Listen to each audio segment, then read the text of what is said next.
నన్ను ఆరాధించువారు చెప్పవా ఈ ఆరాధించువారు పక్కన చెప్తున్నాను కదా, ఎమ్మటిని అందుకోవాలి కదరా. అవునా? నన్ను ఆరాధించటానికి నువ్వు మందిరంలో వచ్చి కూర్చుంటే సరిపోదు, భోజనాలు పెడితే సరిపోదు, రాత్రులు వచ్చి పడుకుంటే సరిపోదు, కానీ ఆత్మతో నన్ను ఆరాధించినప్పుడు ఈ శ్రమంతా శ్రమగా కనపడదు, ఆశీర్వాదంగా కనపడుతుంది. ఆ ఆశీర్వాదం నీకు మేలుగా మారుతుంది. ఆ మేలు నీ జీవితానికి ఎవరైతే నిన్ను అవమానపరిచారో వాళ్ళ హృదయాలు పగిలేటట్టు చేస్తారు. దేవునికి స్తోత్రం కలుగును గాక. వీళ్ళనా నేను చూసింది?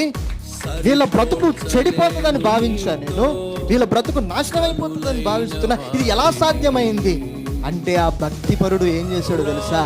రక్షణ తీసుకున్నవాడు ఆత్మ నాతో సహవాసం చేస్తుందని నమ్మాడు. ఆ ఆత్మ ఎలాగున్నదో దాని కోరిక ఏంటో తెలుసుకునే ప్రయత్నం చేశాడు.